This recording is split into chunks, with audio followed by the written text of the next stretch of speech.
Hi, good morning and welcome to the Health Corner on the Breakfast Show. I am Dr. Nakuyana Mfaya.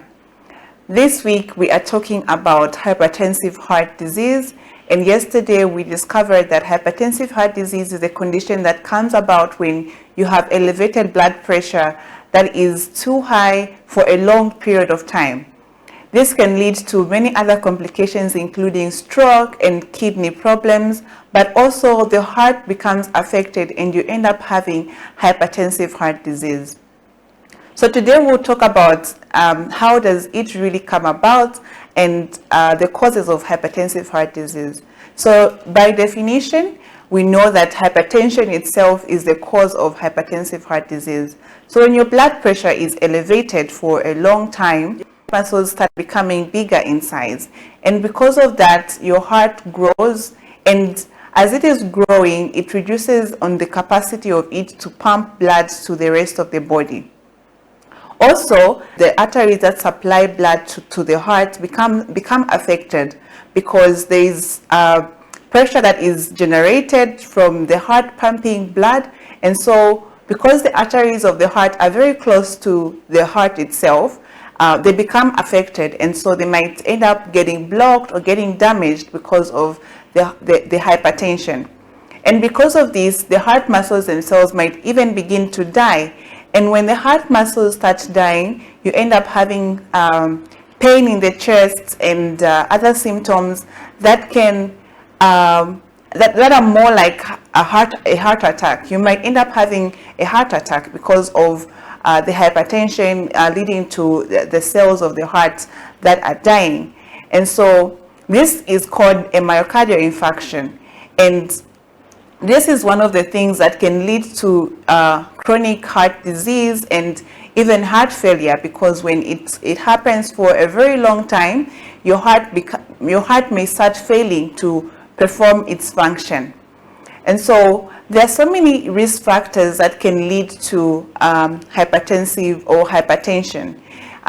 Things like as you grow older, the blood pressure of a normal adult usually increases as you grow older.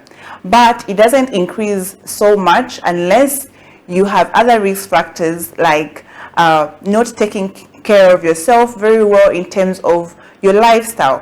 What are you doing every day? Are you being more active? And if you are eating foods that are high in saturated fats, those are some of the risk factors that can predispose you to having hypertension or having a very elevated blood pressure.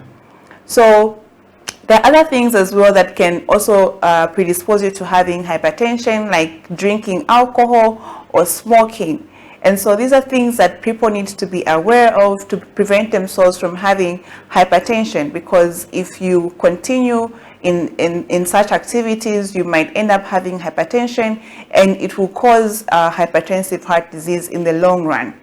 So this is how hypertensive heart disease comes about, and it's important for you to know how it comes about so that you can know how you can prevent it and protect yourself from having your heart being affected by this hypertension. So today we are learning that hypertensive heart disease is caused by hypertension, and it comes about because of the elevated blood pressure, and this blood pressure makes the heart to become bigger in size, and because of that the heart is not able to function well and not able to pump blood. Also, the vessels that supply blood to the heart become affected, and when they are affected, it means that the heart itself will not receive enough blood, and the heart muscles might begin to die. And when the heart muscles are dying, then it's not able to function well. You end up having a heart attack, which is also called a myocardial infarction. And so it's important for you to know this, and so that you can prevent yourself from having hypertension and also prevent yourself from having hypertensive heart disease. So thank you so much for watching. I hope you watch again tomorrow for the signs and symptoms of hypertensive heart disease.